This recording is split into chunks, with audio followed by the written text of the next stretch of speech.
na likambo etali levé ya immunité ya nani ya Mutamba. Ba kutali sabiso na article 80. Article 80 sotali sabiso que tout membre du gouvernement mis en accusation présente sa démission dans les 24 heures. Passé ce délai, il est réputé des démissionneurs. Wana Mutamba. Procureur a outi bongo kotinda. Mokanda na ngambo ya Assemblée nationale pour na kotalisa bango te azali na besoin. Na ngambo la bango ba sunga justice congolaise na kolongola ba immunité ya ndeko. Constant Mutamba po te ba lekana na vitesse mususu na likambo etali. Mibeko en fait kokende kosamba na ngambo ya cour de cassation.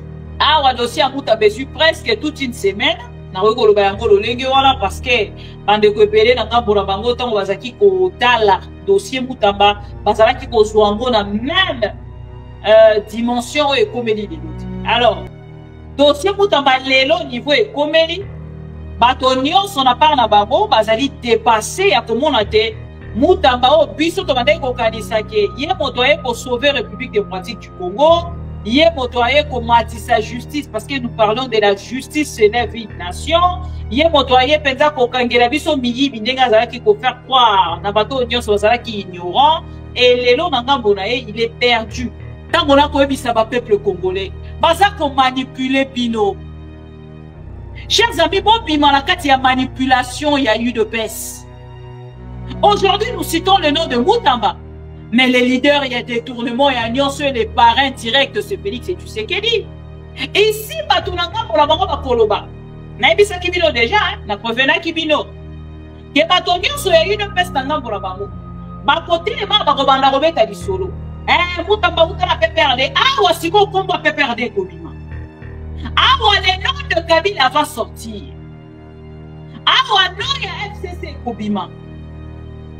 Parce que quand vous t'embazez qui wana bango baza kokumisa ye, azosa la populisme na ye, bango baza koneto la ye, azala ki mutu malamu.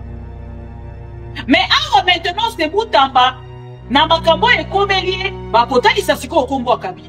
Et ceux qui otali awa, eza likambo ba miyibi, otokolo ba mbo aswimwa, ba komi kotuka na bango na bango. Félix Tshisekedi na azali parrain numéro 1. Il y a détournement où ezali ko salema, il y a pas détournement où ezali ko salema. Azala ki moto ali boso ayaki ko ebisa biso que comme ezali parrainé la présidence de la République. Boko sana ya voté. Atali saki biso lobi comme ezali parrainé la présidence de la République. Atali saki biso lobi na kati ya République démocratique du Congo rétro commission ezali autorisée. Et lelo Mutamba oyo ayaki alobi na biso solo ya détournement. Akangi solo alobi solo ya détournement. Biso na bino lelo. Toloba nini na Mutamba. Biso na bino lelo. Toloba nini na Félix Tshisekedi. Lelo aliya livré Mutamba ou akati penza dossier à Mutamba. Et lelo kwa pesanga yi différence entre Corneille Nanga, le M23, Nabi Yibi Oyo ya Mbongo ya Congo. Bokene un peu kopé ça une différence. Mutamba continue kati ya ministère wana sans être préparé. Le rôle à Félix et Tshisekedi n'a pouvoir na ye. Azala qui préparé te à côté abandi ko sala ba bavure ti Félix et Tshisekedi a reconnu aussi sa deuxième mandat na ye. Soki batuni yo moko na Félix Tshisekedi aurait tenir nini na pouvoir na yo arrêter dire le Mutamba yo on a déshabillé avec une grande honte bande konanga et le nanga wa Mutamba ayebi lisusu eloko akosala te il est perdu parce que awa soki ba député o bazali transparent ba député o bazali honnête. Ils vont voter contre Mutamba. Il y a les personnes parce qu'il est jeune.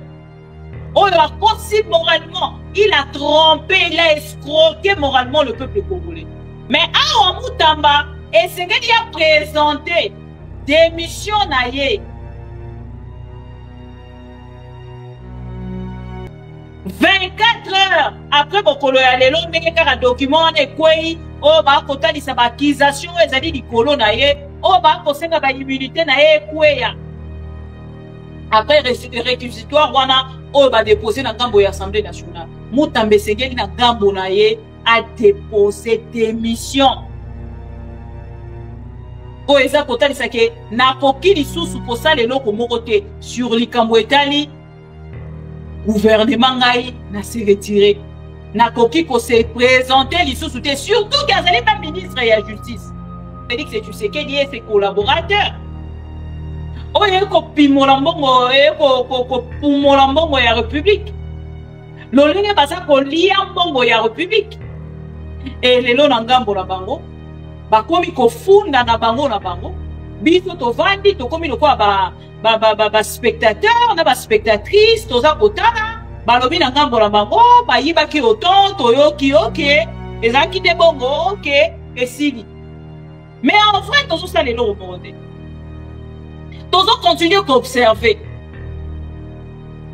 or na comment tozali koloba après toutes ces vérités le peuple devait quand même réagir peuple nini wana ndima misère na ye peuple nini wana vanda na ngambo na ye azala na ye na posa koloba te atikela bango basala oyo bango balingi balia ndenge balingi bayiba ndenge balingi mukolo bango balembi batiki peuple nini wana chers amis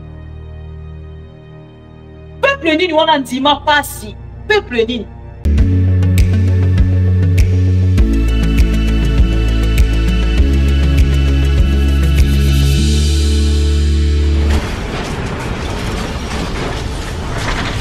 Ma Mission TV, le miroir du monde.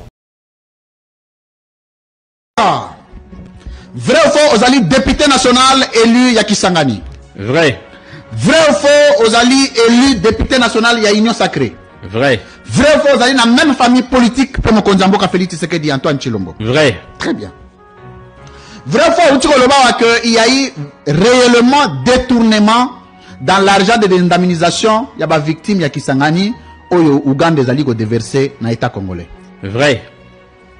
Vrai ou faux, utiko lobawa que par trimestre Uganda efutaka 65 millions de dollars et le total ya montant nyonso bafuti en 3 temps c'est sali 195 millions de dollars. Vrai. Vrai ou faux, utiko lobawa que na mbongo wana eyaka soki ye 65 millions de dollars Constant Mutamba yemoko ablokaka atinaka 48 millions le reste Azo Kangango. Vrai. Vrai ou faux, na mbongo nyonso Constant Mutamba détourné pour na compte ya mbongo yo batindaka na Uganda pour na ko indemniser ba victime ya Kisangani pe environ ezali au total 51 millions de dollars et non 19 millions. 51 millions de dollars, oui. Très bien. Vrai ou faux, utiko lobawa que structure wana il y a Fivao, oyo ezalaki chargé ya ko indemniser ba Congolais oyo ya victime ya atrocité wana ya Uganda. Ezokenda okufa parce que faute interférence exagérée ya Constant Mutamba. Vrai. Vrai ou faux, outi ko déposer question orale avec débat pour Constant Mutamba aya ko s'expliquer na makambo yo. Vrai. Vrai ou faux, outi ko lobawa que les montants ya 19 millions eza d'ailleurs mouké. Parce qu'après l'investigation, en tant que député national élu à peuple, paye à circonscription, il y a Kisangani, Mbongo Zali 51 millions de dollars. Vrai. Asali Nangonine. Il faut aller à l'Assemblée nationale pour nous expliquer. Yo en tant que député national élu à peuple, au héros Yoki, que ministre net à justice, au Yazali, Kopé Sabatouba leçon, a détourné 51 millions de dollars. Est-ce que vous allez fier? Vous allez député na mboka lokola wana? Oui, nazali fier que vous allez député. Pour apporter déjà parce que voilà, les musala oyo peuple latino ki biso to sala yango yo. Tango mokonzi mboka Félix Tshisekedi akendaka libanda ya mboka. Azo représenter état congolais. Regarde oyo ba paya bazalaka nango sur chef de l'État en matière de gestion de fonds publics. Ils allaient regard respectueux ou pas? Je pense qu'il faut faire la différence. Honorable Zela. Ouais. Dans le but, non, la différence ou pas la différence. Dans un niveau, il y a une équation mathématique à la wate. Dans une bandeli question. Tango, Bamona Mokonzamboka Félix Tshisekedi, a représenté l'État congolais, Libanda. Est-ce que Bapaya, Bazalaka, Bamona Kaye comme État d'un État respectueux dans fonds publics ou pas? Oui, Mona Kaye, yebi ke mboka eza na ba problème. Est-ce que Mokonzamboka Félix Tshisekedi a bien réputé en tant que chef de l'État, na mambo etaleli usage ya fonds publics ya l'État, na mboka na biso? Nayebi ke mokonzi ya mboka a responsabiliser mutu na mutu la gestion ya mboka esika oye azali. Responsabiliser batu place ya azali, c'est comme ça qu'azali na lobi nazo benga en tant que garant. Na statut na ye ya garant. Est-ce qu'azali bien réputé et mboka na ye azali bien réputé en ce qui concerne la gestion des fonds publics? En tout cas, président de la République, il n'a pas répondre au président de la République à beaucoup. Vous avez Mélana Noumaya, tu respectes le droit de l'homme. Mélana Noumaya.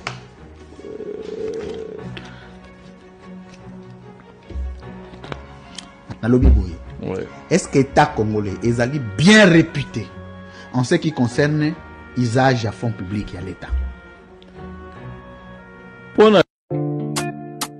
Ma mission TV,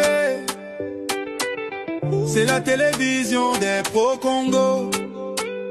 C'est la plateforme de tous les patriotes avec les infos à temps réel. Vérifié, vérifiable, sans trucage avec Maman Bibi Kapinga. La maman de tous les pro-Congo. La louba révoltée, toujours va vérité pour l'élé, pas de compromotion. Et si 14 waka ma solognon soyamboka Congo RDC. Ma mission TV, plateforme Yaba Pro Congo. Ma mission TV, va ezongate. Ma mission TV, ilongo na mama abupia. Ma mission TV, et si 14 waka basango ya solo. Ma mission TV, mission na biso bokangola mi ya Congo.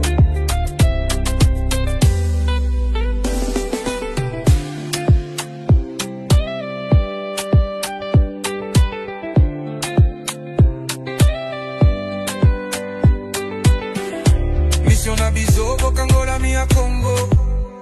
Pour que vous soyez informés. Mission na biso bokangola mi ya Congo.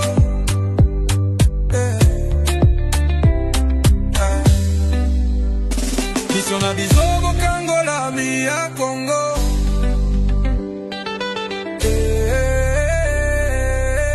Ma mission TV, plateforme Yaba Pro Congo. Ma mission TV, pas ezangate.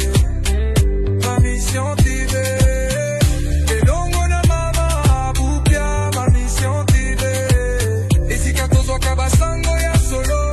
Ma mission TV, mission na biso bokangola mi ya Congo. Bokangola mi ya Congo. Mission na biso bokangola mi ya Congo.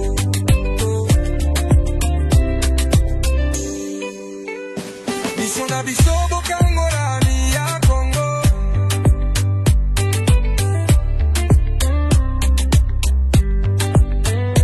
Mission na biso bokangola mi ya Congo.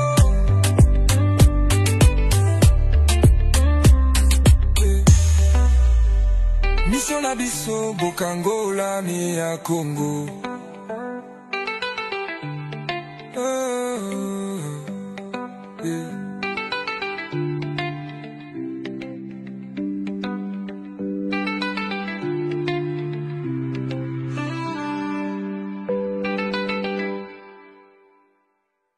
Ma mission TV, le miroir du monde. touche à la Constitution de manière irrégulière, ça va vous. eloko tosali awa lelo na miso na bino peuple mokonzi pe na miso ya nzambe aza kotala biso likolo ezali tomeli mbondo ya kotrahir peuple te oyo akotrahir peuple kombo na ye likama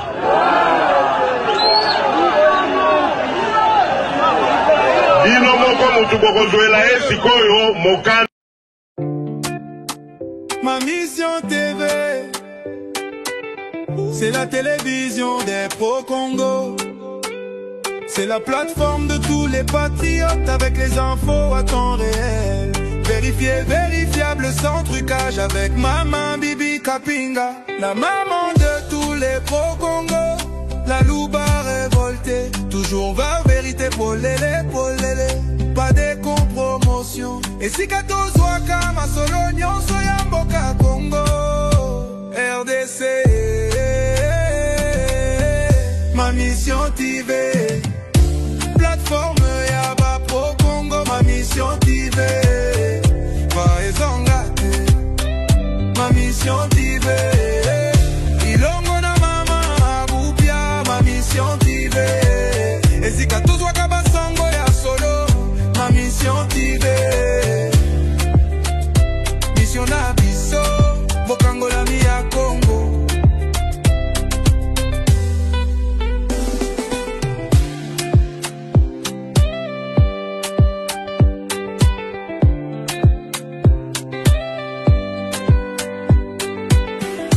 Mission Abisso. Bokangola Mia Congo.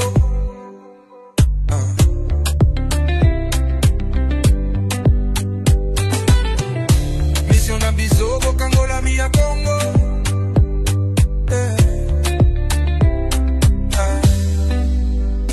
Mission na biso Bokangola Mia Congo.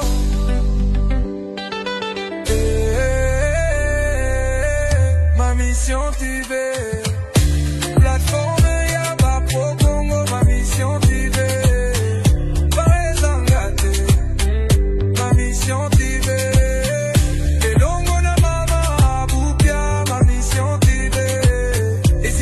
Kabasango ya solo, ma mission TV. Mission na biso, Bokangola Mia Congo. Bokangola Mia Congo.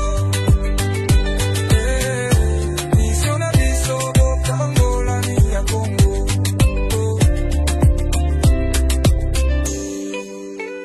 Mission na biso, Bokangola Mia Congo.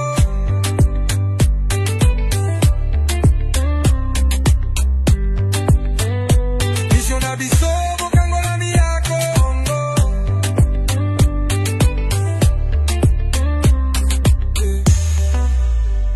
Mission na biso Bokangola Mia Congo.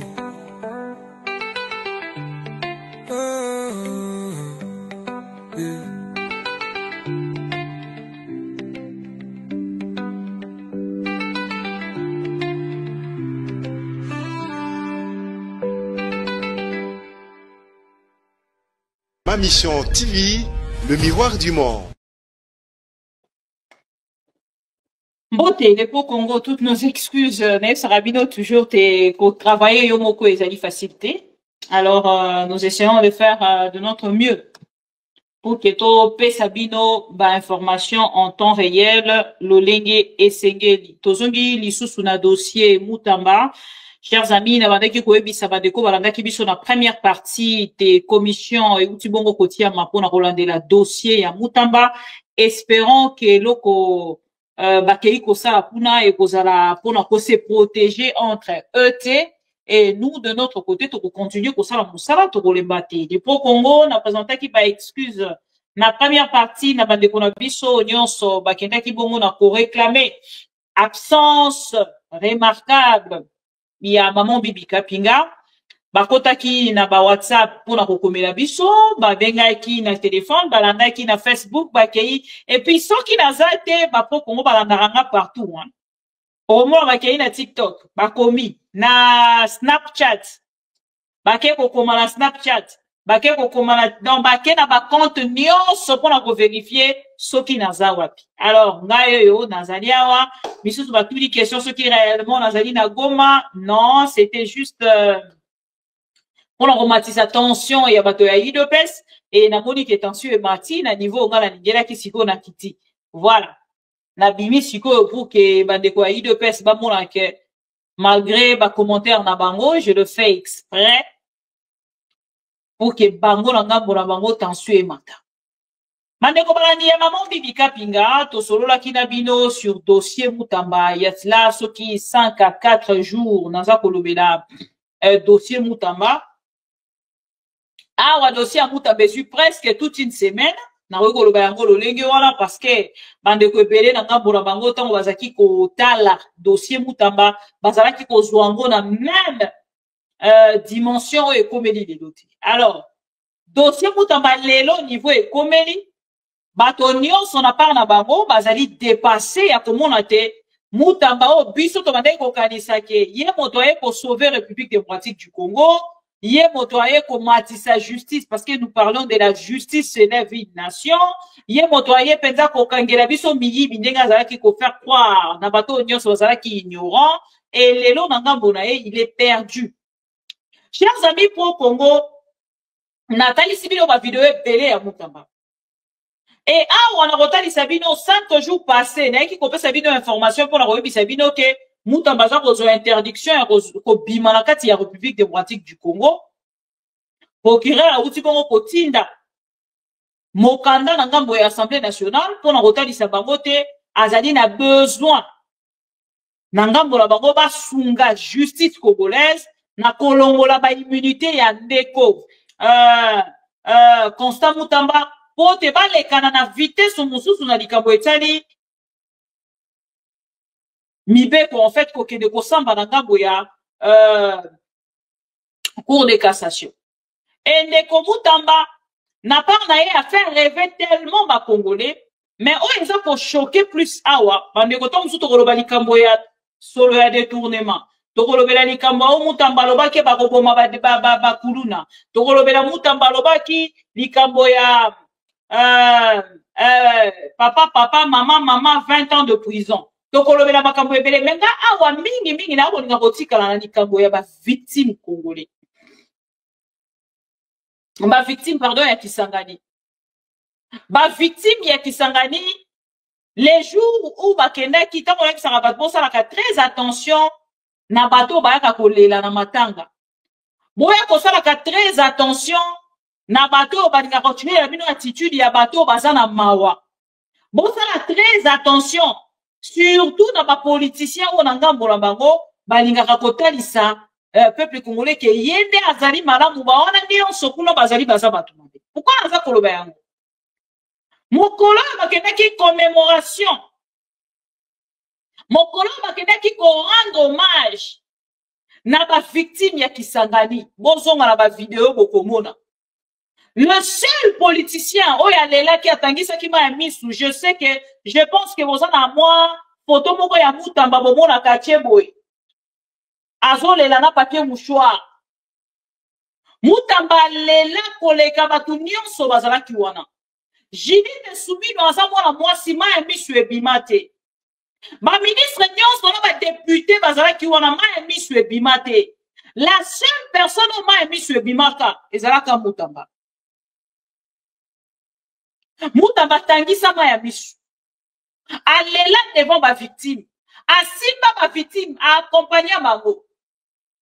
Atanisa alobi batu wana baza bandoki. Bato basala ki makambo wana baza bandoki. Tana bandeko na biso baza ko souffrir. Bandeko na biso. Et la même personne. Oyo alela ki face à ba Congolais. Oyo alela ki en plein direct. Na RTNC. Tant que baza ko la retransmission. Il y a hommage, il y a ma victime, mes chers amis. Mutamba était le premier et la seule personne ya kotangisama ya misu. Ata ba collaborateur direct ya Félix Tshisekedi batangisama ya misu te. Na monde ko moko abi kwitele lisaka. Boyebi ke bino ata tala bakamba sérieux koleka. Boya ra ko sekisanga la comprendre bino te ezaka nini. Hein le pro Congo. Ezaka nini bino boya ra ko sekisa ata naza na attitude moko bolika moko tsanga na attitude mbata. Je disais tout à l'heure, chers amis, Moutamba Zala qui la seule personne où a manifesté qui douleur naïe. Et ici, batunanga pour la bango bakoloba. Naibisa kibino déjà, na provena kibino. Ke batonyo so une peste nanga pour la bango. Bakote le ma bakobanda robeta di solo. Moutamba utana PPRD. Awa siko kombo PPRD kobima. Awa le nom de Kabila va sortir. Awa non ya FCC kobima. Parce que quand Moutamba Zala qui wana bango baza kokumbisa ye, azo sa la populisme na ye, bango baza koneto la ye, azala ki mutu malamu. Mais awa maintenant c'est Moutamba na makambo ekomelie bakotalisa siko kombo Kabila. Kombo Kabila ekotangama. Kombo ya FCC, kombo bakobele na bango siko miyibi. Mais bakombo na kenangambo na bango de même personne. Oyo bango bakobanda kofinga lelo, lobi bakwakisa ki bango po bazala kaka na Moutamba. Moutamba nous a dévoilé des choses. Ya ndenge nini basala ki ba nomination po bakoma ba député. Moutamba révélé biso makambo na kati ya audio na tshela kibino. Je ne sais pas ce qui bokozonga na audio na pour que bon se souvenir. Moutamba yebisi biso ke asala ki deal na Félix Tshisekedi na kati ya deal o ya asala ki na Félix et pesa ki ye ba poste ministériel donc moko ya ba poste ministériel na quelques députés na kati ya Assemblée nationale. Lelo même parmi bato baza kote lemela ke assemblée wana kwea te Moutamba za parmi. Parce que na kati wana ceux qui ont 6 députés, ceux qui 8 députés, asa ko gagner plus. Ba Eliezer Tambwe. Eliezer Tambwe il est le conseiller ya ndeko Moutamba. Tous on a besoin tout le monde ndeko Eliezer Moutamba, ceux qui Eliezer Moutamba bon, Eliezer Moutamba bon yo sobilo moko. Eliezer Tambwe azali conseiller ya monsieur Moutamba. Tango Moutamba azala ki nommé Yé moto azalaki wana liboso pour ça la visibilité dans Moutamba. C'est lui qui a orienté même Moutamba faire cette visibilité là. Cette propagande oh Moutamba bandaki. Et les autres de Moutamba bakange moyibi. Est-ce que Eliezer a koki koye pour na commenter na même énergie à commenter qui pour na matata ponyo? Eza question. A koya ko commenter na même énergie à commenter qui pour na matata ponyo? Eza question. Est-ce que akoya lisusu ndenge ayaki pour na Vital Kamerhe? Eza question.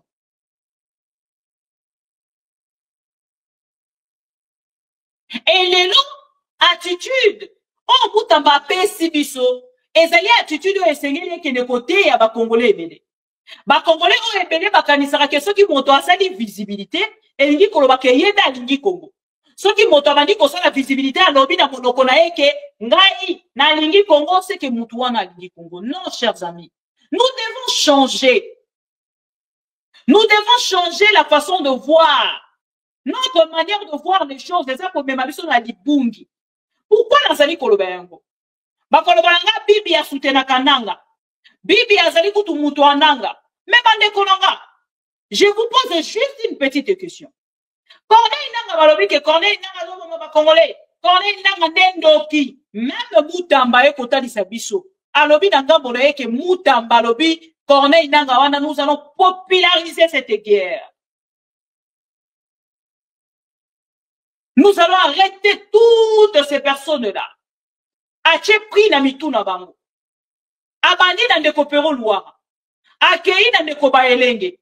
Akei na ndeko Corneille nanga. Akei na ndeko Bisimwa. Willy Ngoma et ainsi de suite. Lelo, chers amis, Moutamba sengele ya koyebisa biso. Apointa ki di doigt batuana lobi bango nde baza bandoki.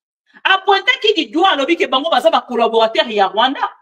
Aye bisabiso lelo Comment koki kokoma na niveau ya kokende ko signer contrat de gré à gré, a vu Mbongo, a vu une société créée comme ça, a kende ko verser Mbongo ya Congo, oyo ezali Mbongo ya Flivoa, Mbongo ya ba victime, Mbongo ya indemnisation ya ba victime congolais, et ya Kisangani, ya guerre ya 6 jours. Pona kende ko verser yango contre ba fongoli mokolo ya lelo le 16 mokolo ya lobi ba kei ba kotisi 19 millions, chers amis. Moto wana lingi Congo tango na koyebisa ba peuple congolais baza ko manipuler bino. Chers amis, bon bima na kati ya manipulation ya UDPS. Aujourd'hui nous citons le nom de Moutamba. Mais les leaders, il y a détournement et alliance, les parrains directs, c'est Félix et Tshisekedi. Voilà, j'espère que vous voyez bien. Félix et Tshisekedi, nazali parrain numéro 1. Il y a détournement où ezali kosalema, il y a pas détournement où ezali kosalema. Azala ki moto ali boso ayaki koyebisa biso ke kope ezali parrainé la présidence de la République. Bon pour ça la yangote. Atali saki biso lobi kope ezali parrainé la présidence de la République. Atali saki biso alobi na kati ya République démocratique du Congo, rétro commission ezali autorisée. Et lelo Moutamba oyo ayaki alobi na biso solo ya détournement. Akangi solo alobi solo ya détournement. Biso na bino lelo toloba nini na Moutamba. Biso na bino lelo toloba nini na Félix et Tshisekedi. Lelo aligia livré Moutamba ou akati penza dossier Moutamba. Na hivi sakibino na même nani plateau oyo. Ke Moutamba na ngambu na ye. Alobi na biso déjà. Ke ye ndenge azali wana. Aye pona kozongisa pona ko guérir justice congolaise. Menga na zonga kina loba kina Moutamba. Ke Moutamba, il y a une personne a pour remplacer au lobby. Comme on a eu Luzolo Bambi. Na moment où tozali koloba bozo la ba vidéo na ngana loba ndeko Alain Sanga, je pense que cause na numéro wana na loba na même plateau oyo ke na ba source nanga baza kotali sanga ke Moutamba baza kokwea l'un de ces 4 matins et moto ko remplacer Moutamba comme on a eu ndeko Luzolo Bambi. Ndeko Luzolo Bambi est déjà logé quelque part na kati ya centre ville ya Kinshasa. Azo zela kaka nomination na ye. Ba ebisa ki déjà que bazali ko nommer e Canada. Et si ba pesi e sika kovanda, et si ba bongisi c'est la source au ngala zanen. Que Moutamba sera remplacé par Luzolo Bambi. À moins que Félix Tshisekedi a changé, comme ce qui lobby n'a zui information ressources.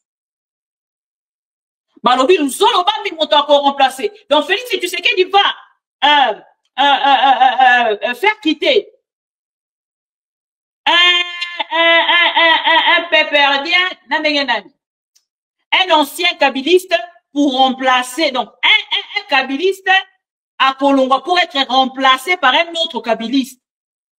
Il ne peut se mobimba basaki na bango na batute. Ezalaki nango koki vide, chers amis. Biso na parle biso ton époque que IDP c'était un grand parti. Or IDP c'est zaki c'est kufa na ngokala. Ningi balobaka mbo esa kufa. Kombo etikala kaka na porte chien méchant. Donc le kabiliste Moutamba sera remplacé par un autre kabiliste. Na kombo ya Lubambi Zolo Lubambi. L'ancien ministre à l'époque ya Kabila rêve via Félix et Tshisekedi. À moins qu'il a changé parce qu'il a lobby. Selon mes sources. Naloba yango na l'émission et l'équipe enza moi mikolebeli. Et il est là pour ça va une différence entre Corneille Nanga le M23 Nabi Yibi Oyo ya Mbongo ya Congo. Bon qu'il un peu qu'on peut ça une différence. Bon, qu'il y a un peu comme ça la différence parce que bango bakali sarabiso balobi que nanga zali koyiba mbongo ya Congo, nanga zali moyibi, nanga zali boye, nanga zali boye. Siko bonso isaye kaka botuna ye question. Yo lobaki na biso yo lingaka Congo. Oza patriote, le Congo d'abord. Lelo na ngambo na yo. Oyo le komi, toloba nini. Yo ozali koyiba pe kopumola misolo ya République démocratique du Congo. Oh, eza kutu plus grave que ça.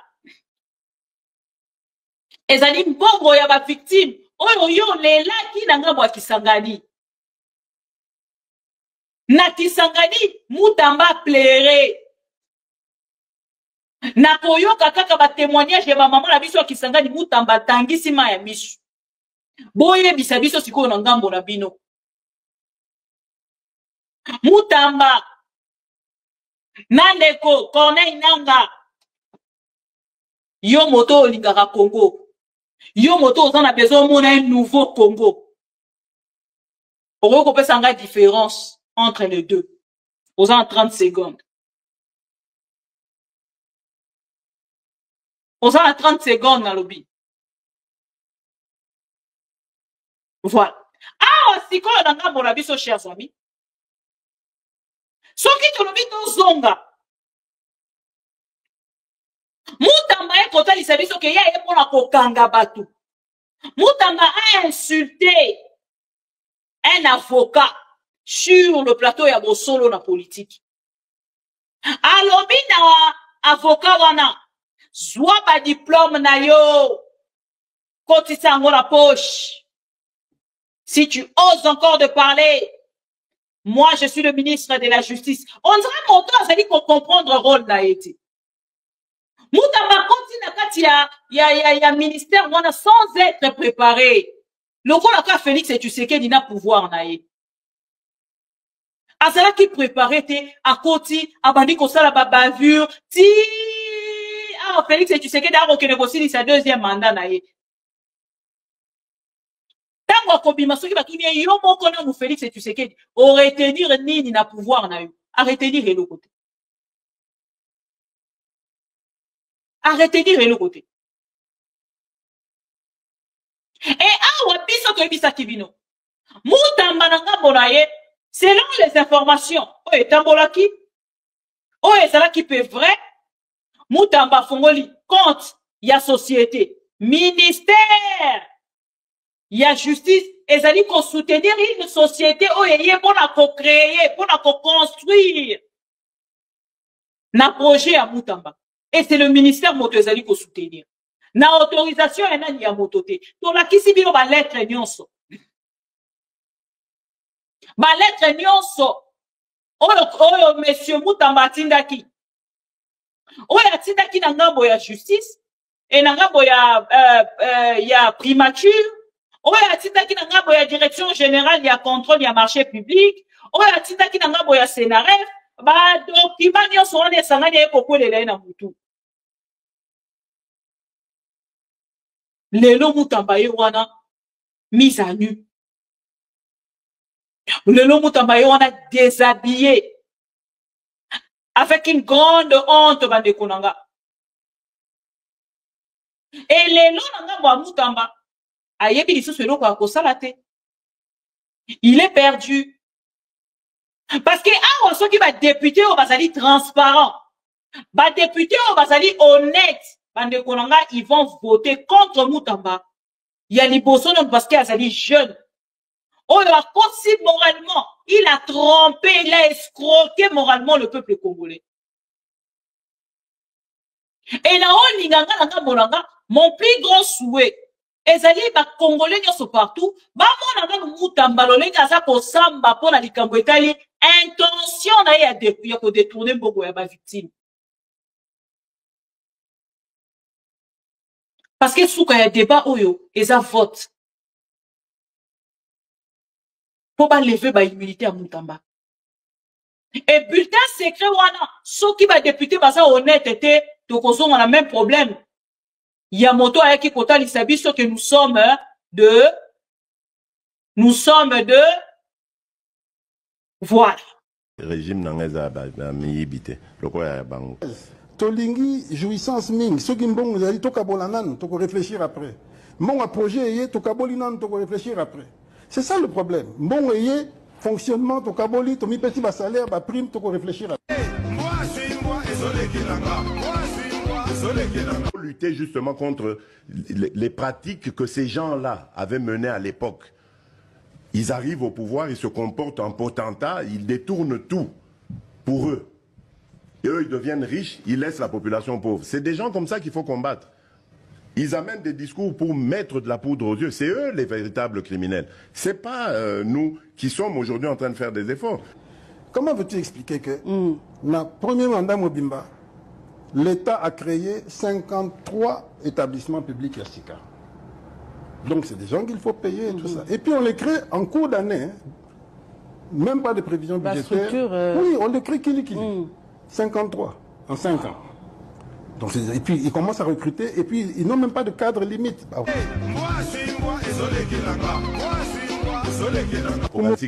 Non, on n'a pas volé. Moi, dans ce pays, au Yibi, IGF, on a sali, Ezali, dirigé l'Europe en Jules Alingete. Pourquoi on a sali? IGF avec une mission politique.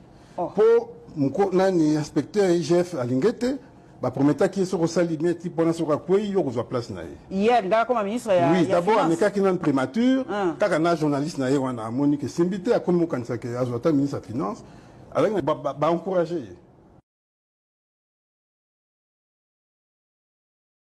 Voilà. On a qui côté les services sur le ligne basa ba jouisseur. Et ici na likambo etali levé ya ba immunité ya nani ya Mutamba. Ba côté les services sur l'article 80. Article 80 sur les services que tout membre du gouvernement mis en accusation présente sa démission dans les 24 heures. Passé ces délais, il est réputé des démissionneurs. Wana Mutamba. Ce qui attend l'article 80, ce qui est honnête, parce qu'il y a des gens qui viennent en haut avant. La première partie. Mais à Mutamba, et c'est qu'il a présenté démission naïe.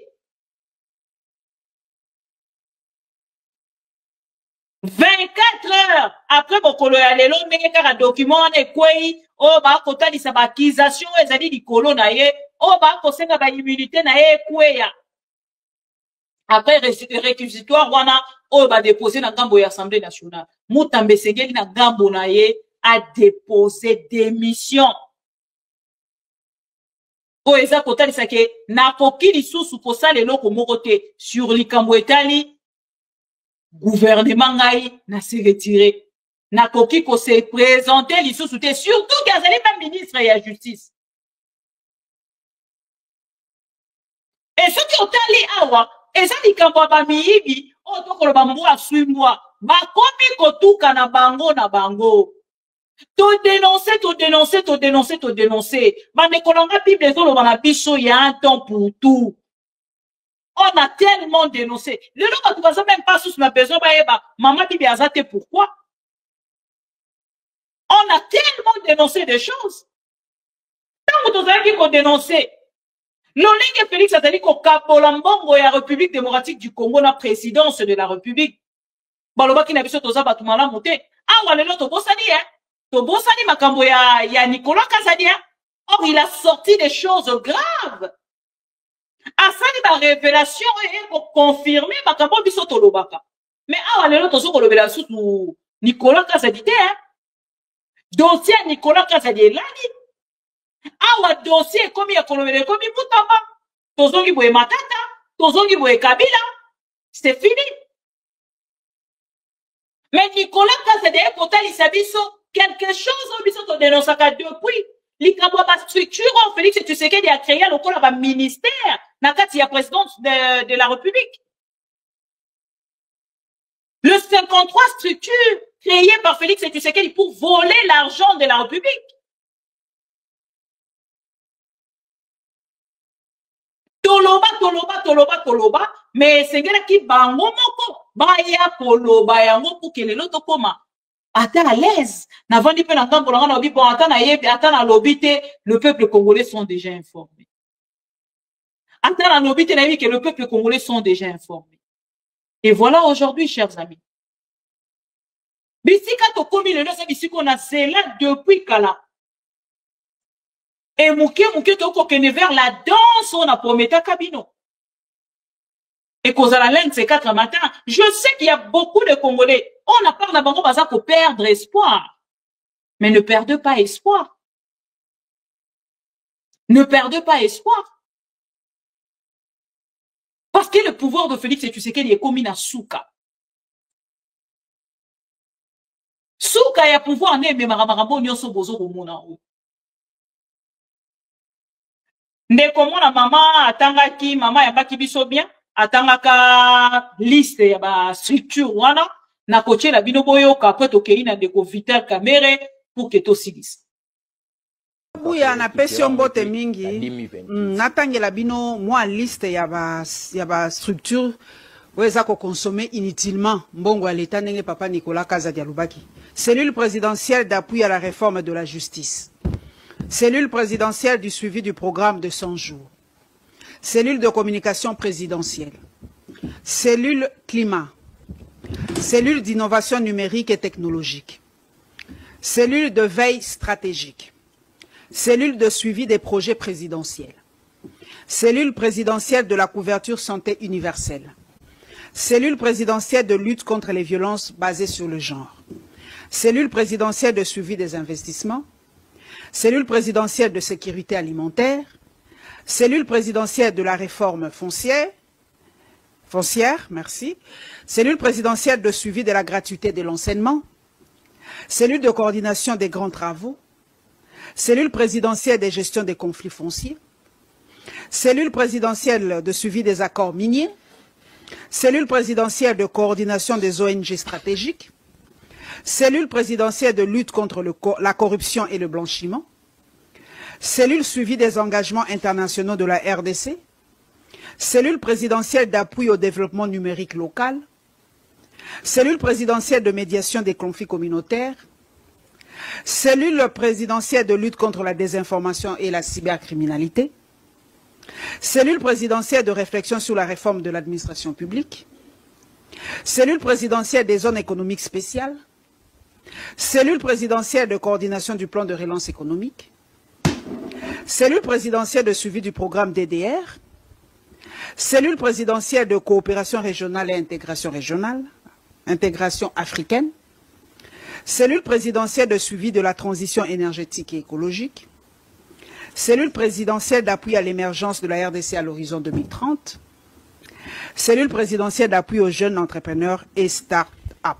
Plus ou moins 30. Voilà. Bolandi ndeko mona mama ya bibiso bien. Boyoki makambo alobi. Boyoki liste oyo atangi ya présidence créée par Félix Tshisekedi et ses collaborateurs. Oyo kopimola mbongo kopumola mbongo ya République. Lolenge baza kolia mbongo ya République. Et lelo na ngambo na bango bakomi kofunda na bango. Biso tovandi tokomi lokwa ba spectateur na ba spectatrice toza kotala balobi na ngambo na bango bayibaki oton toyoki okay ezaki te bongo okay esili. Mais en vrai tozo sala lelo mote. Tozo continuer qu'observer. On a comment tozali koloba. Après toutes ces vérités, le peuple devait quand même réagir. Peuple nini wana nzima misère na ye. Peuple nini wana vanda na ngambo na ye azala na ye na posa koloba te atikela bango basala o bango balingi. Balia ndenge balingi. Bayiba ndenge balingi. Mukolo bango balembi batiki. Peuple nini wana, chers amis. Peuple nini wana nzima pasi. Peuple nini.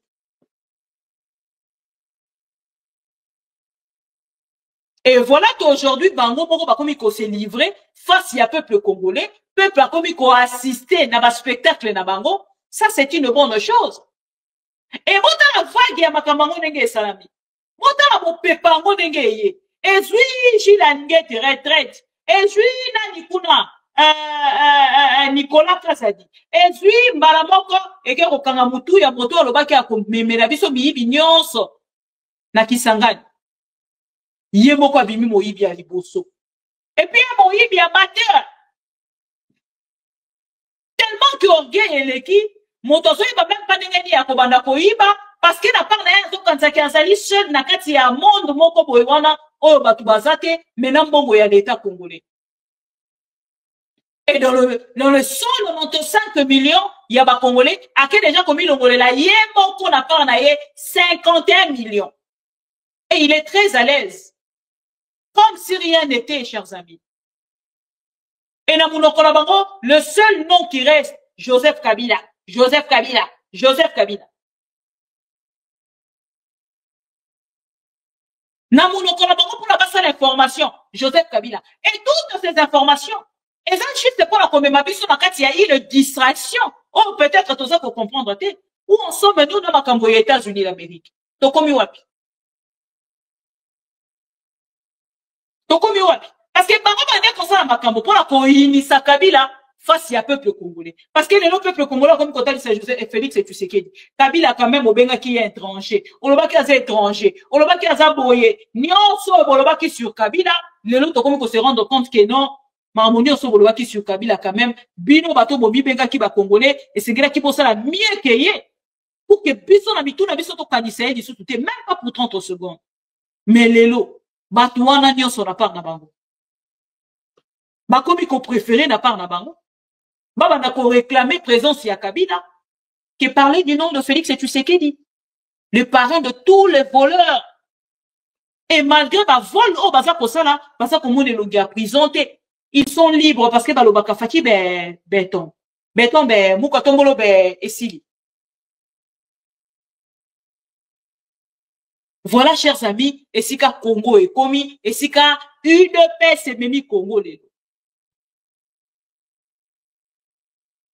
des confidents que même en Mokolo Alelo, aïe pour confirmer ma camon à l'eau qui n'a vu il y a 5 jours passés. Aïe, côté des services à lobby, n'a pas naïe. C'est effectivement à recevoir des mondes. Il y a levé d'immunité, il y a Constant Moutamba. Et c'est ce qui va l'ongolais. Na lomba mopenza pour que justice ça va mosala na yango. Et wana nde ba ko vandisa siko yo commission oyo ko kene siko ko travailler sur ces dossiers et ko kene la conditionner Constant Moutamba. Et na yebi ke mokolo ya audition wana parce que ko passer na ngambo ya assemblée toujours na plénière. Le procureur général près la cour de cassation à cause de la firme fondée. Face il y a Constant Moutamba, les soi-disant patriotes. Bon, là, information, Nanzela ndeko vita kamere confirmation mokolo ya lelo ya mukanda oyo bakeina ko recevoir na ngambo la bango na Assemblée nationale. Pour que vous soyez informés, je viens d'être saisi par le procureur général près la cour de cassation. Vous faites du bruit, peut-être ça vous concerne. Au lieu d'écouter attentivement, on n'a pas encore cité le nom de la personne. Chacun de vous peut être concerné. Moi, je connais déjà le nom, mais vous ne connaissez pas. Alors, je viens d'être saisi par le procureur général près la cour de cassation au fin d'obtenir l'autorisation d'instruction contre les sieurs Constant Moutamba Tungunga, actuellement ministre d'État, ministre de la Justice et garde des Sceaux. Et donc, honorables députés, chers collègues, honorables députés et chers collègues, je vais demander au rapport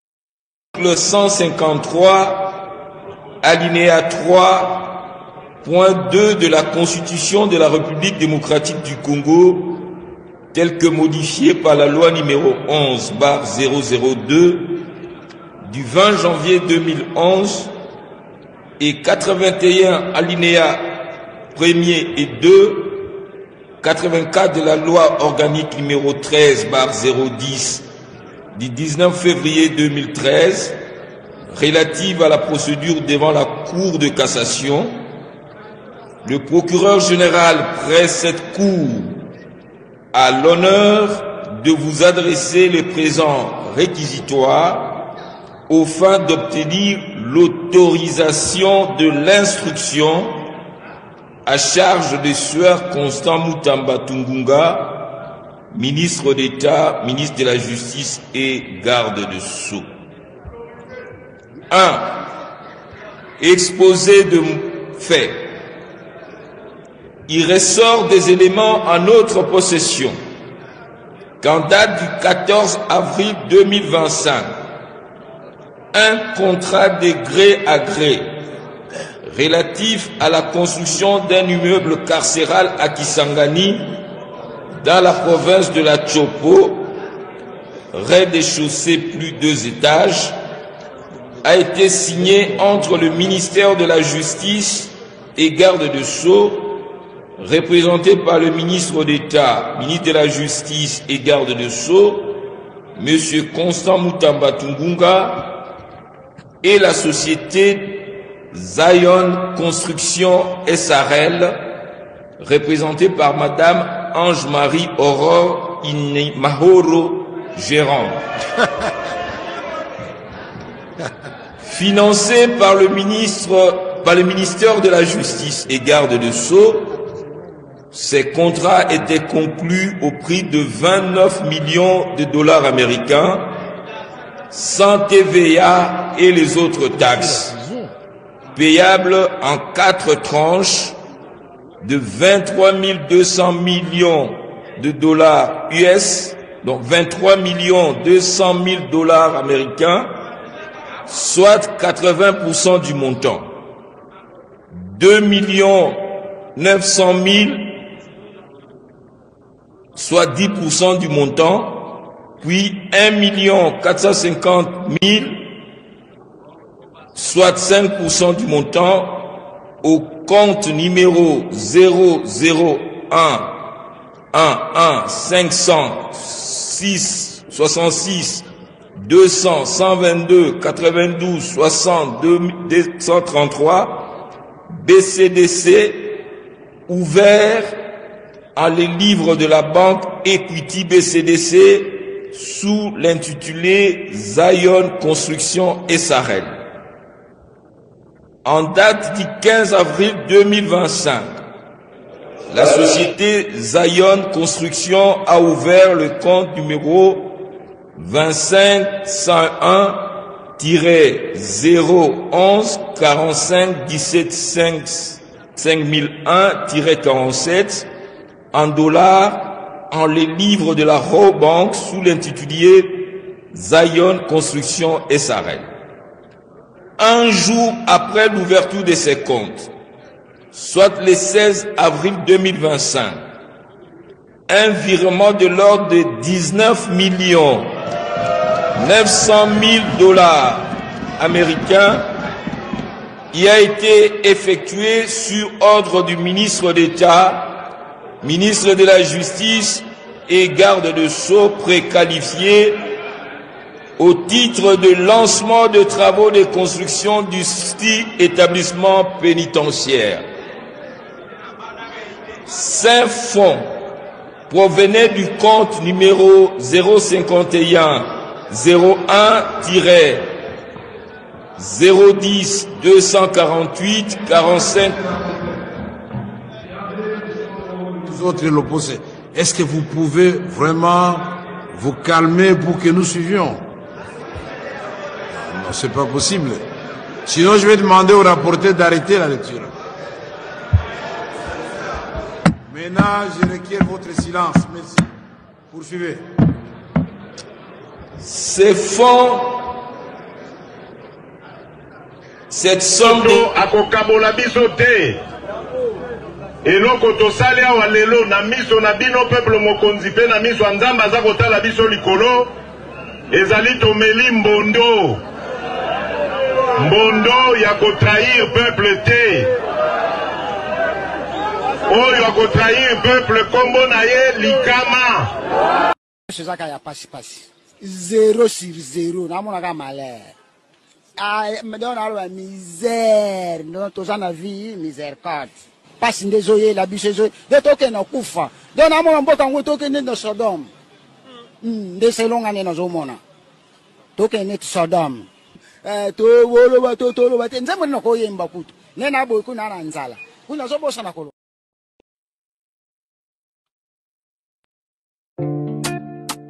Ma mission TV, c'est la télévision des pro-Congo. C'est la plateforme de tous les patriotes avec les infos à temps réel. Vérifié, vérifiable, sans trucage avec Maman Bibi Kapinga. La maman de tous les pro-Congo. La louba révoltée, toujours va vérité pour l'élé, pas de compromotion. Et si Katos Waka, ma solognon, Soyamboka Congo, RDC.